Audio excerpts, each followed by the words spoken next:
Урматтуу Сооронбек Шарипович, мен ушул жерден дагы сизге кайрылуу жасап отурамын. Сиз качан гана адистерди кадрлар маселеси боюнча өтө чоң бир жыйын өткөрүшүңүз керек. Советтер Союзу мезгилинде иштеген өтө социалисттик эмгектин баатыры болуп, мени бир жылда 3 урожай түшүм алып, Кыргызстанды өтө дүңгүрөтүп, мына Советтер Союзу мезгилинде 93% продукцияны Кыргызстан берип турчу эди. Ошондой кишилерди коюп туруп, ошолор менен жыйын өткөрүп туруп, ошо кадрлар маселесини, кадр саясатын күчтүү колдонушуңуз керек. Кадр саясаты оңдолмоюн Кыргызстан оңолбойт. Эч качан оңолбойт. Кадрда айыл чарбаны билген экономист киши керек. Болсо өнүкпөйт. Мына биздин ошо Советтер Союзу мезгилинде мен жогоруда айтып кеткен ошончо түшүм алып туруп, бир жылда 3 түшүм алчу эдим да. Өтө экономикам күчтүү болгон. Кыргызстанда эң алдыңкы дыйкан салиба фермерлик чарбасы болуп иштеп тургамда, муну кылса болот экен да. Муну кылса, мен өзүм агрономмун. Ошондуктан мен 7 жыл бою Кыргызстанда рекорд коюп туруп, ошондо президенттин эң баалуу сыйлыктарын алып неме кылган кишимин. Бул факт, бүт кыргыз эли билет. Энди ушул күндө биз жылдап ошо кадрлар айрыкча Советтер Союзу тарап кеткенден кийин ашмалтай чыгып кетти. Билеби, билбеби, бүт коррупцияга матылган бир дагы жетекчи келип, шу күнгө чейин бир жерде аралап, сен канчадан түшүм алдың? 1 гектар жерден там бериш керек да, 800 килограммдан 600 килограммдан буудай алып ататтыр азыр. Ошол дыйканда айып жок, жерде айып жок ошо. Адисте агрономдун жоктугунан, жетекчинин иштебегендиктен болуп атат. А мен ошо мен жогоруда айттым, 9 тонна буудай алдым деп. Кана ошонун 8 тонна буудайы каяка кетти? Жок, билими жок. Ашмалтайын чыгарды дагы. Жер менен иштешти билбейт, жердин курамында биогумустун жок болуп кеткендигин билбейт, желге канча нормада суу бериш керек билбейт. Бардыгы аркага кетип атат. Эч алдыга сылжыган жок. Жалган неме менен маалымат отчеты берип отурат. Мен точно беремин, жалган маалымат муну министерстводагы жалган маалымат менен отурат. Только статика болуп, угуучу болуп отураттар. Элди аралап келип, элдин көйгөйүн угуп, президенти ушинтип какшып атат. Шундай коррупция менен иштешти. Жерди оңолтушубуз керек, жерди байытышыбыз керек. Кишилер азыр эненин курсагыдагы бала ооруп атат. Бала төрөлбөй туруп оорулуп атат. Мунун неме себептен? Бул экология бузулду да. Ошо экологиянын бузулуп аткандыгын, жердин кыртышынын бузулуп аткандыгын эч ким айткан жок азыр бизге. Эч ким айтпай жатат. Ушинтип бара турган болсо, жер жакын күндөрдө ошо мен айтып аткан 800 килограмм эмес, 200 килодан берет. Дагы бир орчундуу маселе. Мына дыйкан урукчулук чарбалары иштеп атат. Мен так билемин, урукчулук чарбалары луготага отурулган, жеңилдикке отурулушкан. Бардыгы супер арендага жерди беришкен. Өздөр иштетишкен жок. Бир түшүмдү көтөрүп мен шунча 50 центнерден 60 центнерден мен урожай алдым, түшүм алдым деп элге көрсөтүп, урук 1 килограмм урук таркатканды билбейт. Мен билгеним жок да. Мен шунча зейиним келип, шунчалык кыйналып атам ушул күндө айыл чарбаны ашмалтайын чыгарып бергенге. Кантип ушуну жетекчилер мактайтар, телевизордон чыгараттар, массовый маалыматтан жазаттар, атак немесе экегенде эч нерсе жок. Бүт супер аренда элге бөлүп берген. Не жетекчилер ушуну карабайт? Не кадам жай немесинин аппарат жетекчилери карабайт? Жетекчилер карабайт шуну. Бардыгын ким иштеп, кандай иштеп атат? Чекеде супер арендага берип иштеген. Муну керек болсо жазага тартыш керек. Жооп бериш керек. Кантип мамлекеттин немесини ушундай кылып туруп, неме кылганга укугу бар. Мана урукчулук немелерде дагы мугалимдер келип отурат. Башка кесиптеги кишилер отурат. Урукчулук деген нерсе биз чет өлкөдөн урук албастыгыбыз керек. Өзүбүздөн урук чыгыш керек, издениш керек, чет өлкөлөргө барыш керек. Үргөнүп келип туруп ошо уруктарды чыгарыш керек. Чатыштырыш керек. Болот. Бул нерсе боло турган сөз. Мен Красный водопад деген бир урукту өзүбүздүн Безосте уругу менен чатыштырып, чаңдаштырып туруп, өз мезгилинде 90 немеден центнерден урожай аламын. Бул боло турган нерсе да. Башты иштетиш керек да. Эч ким ойлогон жок. Азыр эптеп өзүнүн курсагы, бирөөдө алдасам, эктеп септеп, пул тапсам, жашасам, биз качан Кыргызстан өнүгөбүз?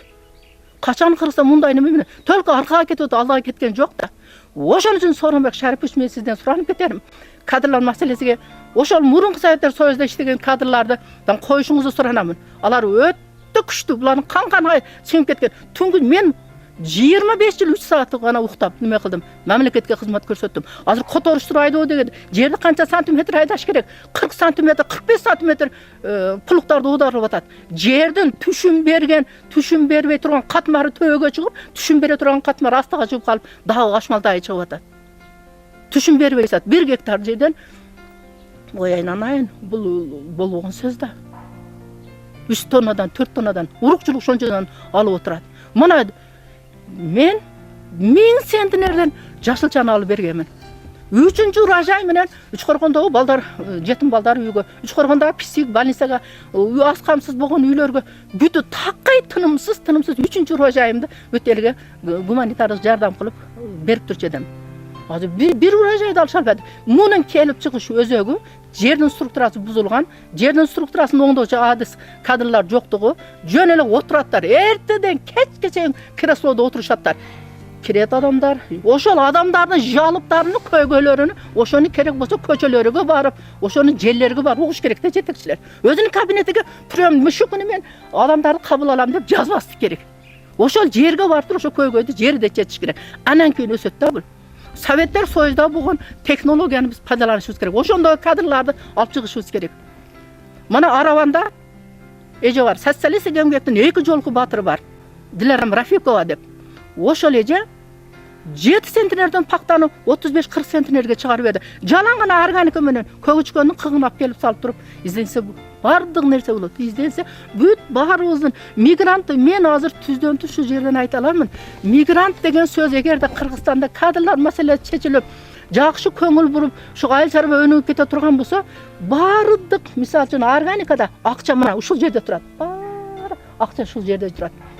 Дыйкандардын, мигранттардын ол жака барып иштешке кереги жок. Азыр Белоруссиядан, Украинадан 1 килограмм үйөгүмүздү $7 сурап атат. Мына бекер, биз Россияга акчаны которбойлук, Өзбекстанга акчаны которбойлук. Мына турат. Кышын жазын бесплатный сөөлжандан тамактар турат. Шуларды берип биз байысак боло берет го. Неге менин сөзүмдү жетекчилер укпайт? Мен таң калам да. Ушунча эмгекти кылып, ушунча какша барып туруп, Кыргызстан кызмат көрсөткөн деген наамга жетип калды деген немени сунушту берип алып жеткен экен, акчаны бересиң дейт. Не ошол менен акча сураган коррупция экинчи жет немеде отурган ошо комиссия турган Эркин деген бала бар. Ошо менен түздөн түз акча сурады. Мен кошо иштешип коюппу? Мен 25 жыл өмүрүмдө 3 саат гана иштеп, калган немемди бүт айыл чарбага неме кылып арнаган кишимин. Өмүр бою ошончо жогору маалыматтуу диплом, ушул органиканын автору, ушунун негиздөөчүсү, китептерди жазып атам. Мен бир жерде, бир жетекчилик жерге барып иштегенге булар каалабайт. Себеби мен чындыкты чыркыратып немесинен коёмун. Ошо биздин Ак үйдө ошо комиссиянын төрагасы. Ошол комиссия кирип, ошонун кабинетинин, Эркиндин кабинетине кирип неме кылганда, эже акча бербесеңиз болбойт деп чыгарып берди да. 4 жолу убара болдум. 4 жолу кайра неме кылды. Мен акча бергем жок, комиссия кирген жок да, кыскасы.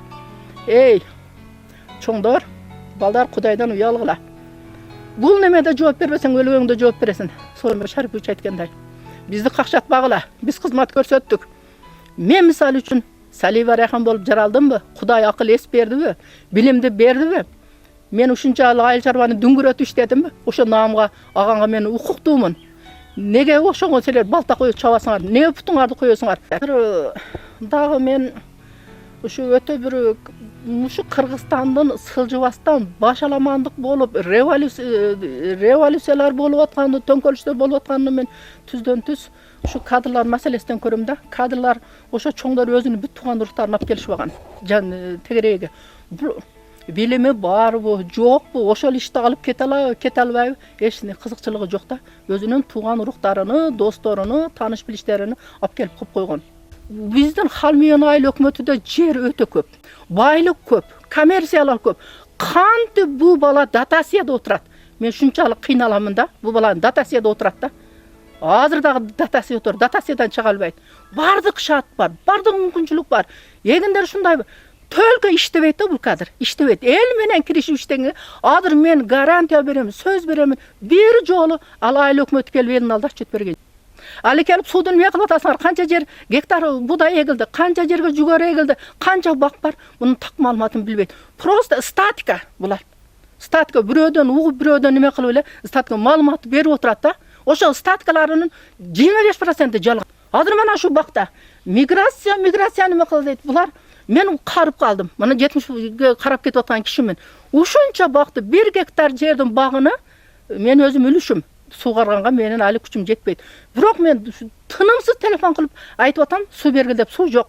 Мына түшүмдө кескен турда кетет. Өтө өрүктөр жагыган. Су ичкен жок да майга. Алигаcha 2 су ичип калыш керек да бул нерселер. Мына бетем коррупсияда. Акча бергендердики суга алып атат, акча бербегендер. Мына коррупсия биздин мигранттарды дебелеп ататтар. Мигранттар өйтүп балдары ыйлап, какшап. Бүт ата энеси какшап, майта биз отурабыз. Балдар ата энесини сагынып ыйлап, бул балдар кандай? Мен айтпай эле коеюн, өзүңөр бардыңар билесиң, кандай кыйын немеге барып атат. Менин балдарым Россияга кетерде эч бул жерде иш жок.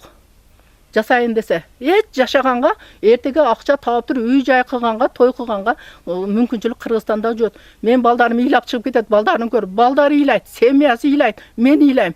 Бала өзү дагы ыйлап чыгып кетет. Ана жаш. Канча бул союз убагында түшүм көп болот дейт эле. Азыр убакта эмнеге түшүм мондой болбой калды? Же көңүл жакшы бурушпайбы? Эми өтө жакшы суроо бердиңер. Союз мезгилинде талап деген өтө күчтүү болгон. Тапшырма социалисттик мелдеш деген көрүнүштөр болгондо планды аткарып, пландан ашыкча дагы бир көрсөткүчтөрдү жеткирип берчидик да. Өтө талап күчтүү болчу да. Мисалы үчүн аким кечеи күндүзү немелерди кабыл кылбайт эди да. Жетекчилерди, жумушчуларды кабыл кылбайт эди. Түндөсү кабыл кылды. Күндүзү жалаң гана шу неме айыл чарба эгиндерин пактаны аралап, дарбызды аралап, картошканы аралап, өрүнү аралап жүрчү эди. Түнү сааттагы мен так менен Муктар Нургазиев саат 3 менен 4-түн аралыгында ушу жүгөрүлөрдүн ичинде жүрүп, будайдын ичинде жүрүп контролдук өтө каттуу кылчу эди да. Сууду бир тамчым сууду немеге бекерге кеткизбейт эди да. Бул киши өтө талапты күчтүү койду. Ошондо 1 гектар жерден өлбөдү дегенде өтө начар деген немеси 40 центнерден будай алып берчиди. 100 центнерден жүгөрү алып берчиди.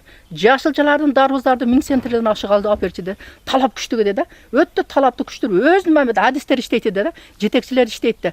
Мисалы үчүн агрономдор кечээ күндүз тынымсыз, но канча неме келиш керек, минералдык жер семиз керек, 1 гектар жерге себилиш керек, канча гектар суу коюш керек, канча кайсы мезгилде зыянкечтер менен күрөшүш керек, кайсы мезгилде жыйып алыш керек, кайсы мезгилде жыйып алып туруп сатууга чыгыш керек. Бүт бардыгын жетекчилер жүрүп айтып берчиди да. Дыйкандарга тынымсыз маалымат барып турчу да. Азыр күндө жок.